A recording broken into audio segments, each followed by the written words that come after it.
Hello, my name is Wyvern, the Guildmaster of Skra, and welcome to our strategy for the Iron Council encounter. Please notice that this was recorded in Sunwell server on Angrathar realm, which also means that all encounters are buffed. I'll be talking about the buffs in just a second. For this encounter, we like to use a 5 healer and 3 tank setup. Notice that this is probably one of the most complex fights in Ulduar, but if dealt properly it shouldn't be too hard. The encounter has 3 bosses: Stormcaller Brundir, Runemaster Molgan and Steelbreaker.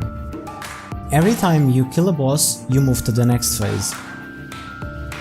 Each boss has unique abilities, and every time you go to the next phase, the remaining bosses alive will gain extra abilities. The hard mode is activated by killing Steelbreaker last, and the normal mode is done by killing Brundir last. Since this is a normal mode video, I'll be going over the normal tactics. Steelbreaker will cast a debuff called Fusion Punch.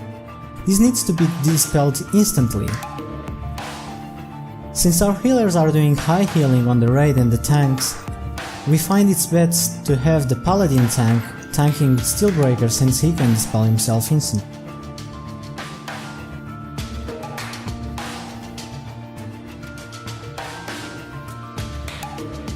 Molgan will cast Rune of Power, that's the blue buff you see on the floor. We normally move the boss out of it and put our raid DPSers there to kill the boss faster. Molgan will also cast Shield of Runes that needs to be purged or spell steal by a mage, since it gives a high absorption damage. Finally, Brundir will cast Chain Lightning, which should be interrupted by our Elemental Shaman and our Warrior tank, and he will also cast Overload that we deal with having the whole raid away from Brundir.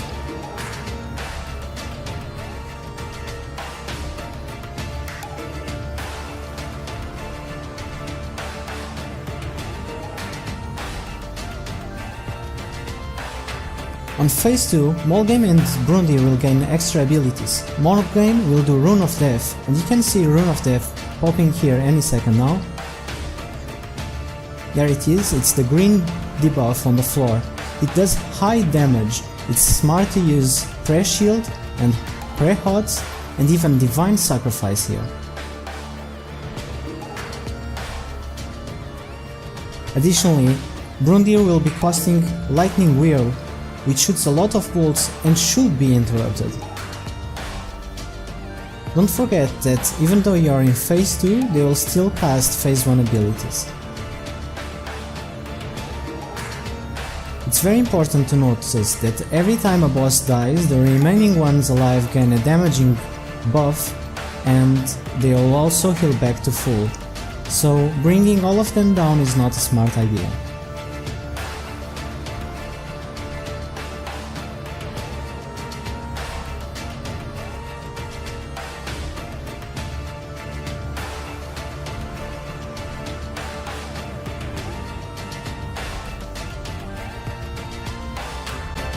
Finally, Brundir on last phase, he will be casting Lightning Tendrils.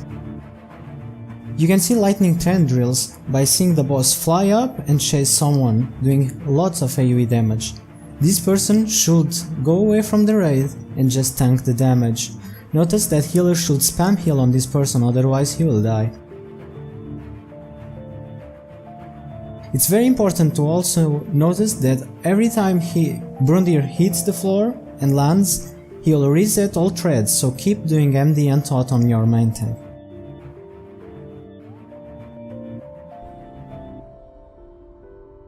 Additionally, Brundir will use Storm Shield as an aura for the remaining phase 3, which makes him absolutely immune to stun during the last phase.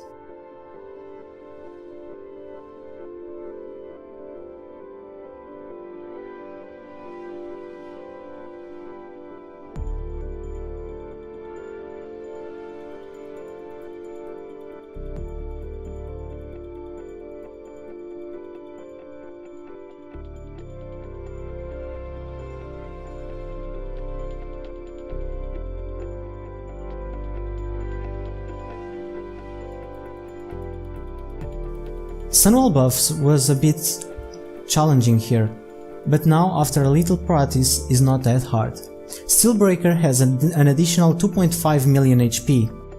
Overloads from Brundir, instead of 20 yards, it's now 30 yards, which was one of the hardest parts to adjust.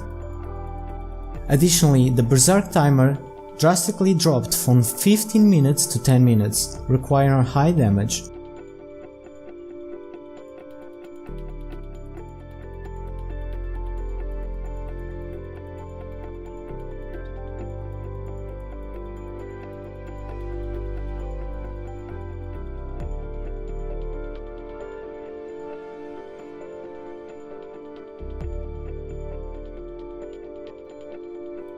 Thank you for watching, and we'll see you on the next video.